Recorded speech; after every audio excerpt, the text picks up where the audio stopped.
Mas mabait ba sila sa'yo dahil Jesus pangalan mo? Mabait naman po sa akin. Hindi sila salbahe sa'yo kasi extra nice sila sa'yo kasi Jesus pangalan mo. Opo, hindi naman sila sa akin. Basta mabait sila sa akin.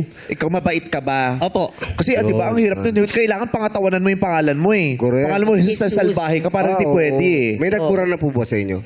May nagmura na sa inyo? Wala pa naman po. Paano po yung misis nyo po pag nagagalit sa inyo? Ayun lang yung misis ko. Ay, nandyan! Oy! Ano pa ba? Oy, talaga naman Pare tanong ni misis. pamahalan. Anong pangalan ng asawa mo, Jesus? Magdalena, ano? Rosemary. Rosemary. Ay, napakabusilak naman ang pangalan na Rosemary. Rosemary, napapangatawanan ba naman ng asawa mo yung pangalan niya? Mabait ba siya talaga? Opo, mabait po. Mabait talaga. Bagay sa kanya yung pangalan. Yes po. Hindi naman siya, minsan padimunyito na. Ay, hindi po. Hindi. Mabait po siya. Wow. Finger heart sila. Oh, mamahal. Gano'n na kayo katagal nagmamahalan? 25 years po kami. December 6. Ay, 25 years anniversary. oh, Ay. naka-silver anniversary na sila. Wow. Oh, special to ha. Pasko, birthday. Ano regalo mo sa kanya, Rosemary? Pagmamahalang po. Ah?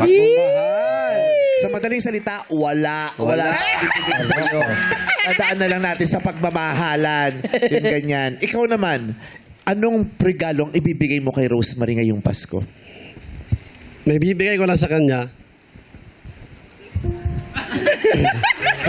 Para sa'yo, ang laban na to.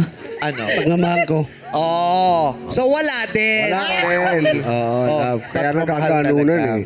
Kasi pag ganun ba katagal, may nagre-regalo pa ba yun? Yung iba parang hindi na. Parang alam mo na yan. Kasi di ba, nung nanliligaw kayo, kahit naman anong estado ng buhay, Yes. di ba nanliligaw ka, magbibigay ka ng kahit simpleng bulaklak na nakita mo lang sa sa Yes. kalsada, pinitas mo lang, o kahit yung bulaklak na gawa sa tissue, di ba? You make it special, naglalambing ka. 25 years, di na kayo naglalambingan? Naglalambingan pa rin po. Paano? Nagkikilitaan kayo sa pamamagitan ng long nose? Ang sakit nun. Minsan binibigyan ko rin po siya ng rosas. Oh. Minsan Kasi pag wala akong pambili, pumipitas lang ako sa gilid, doon sa may Tapos binibigay hindi ka ko. Sa sariwa pa.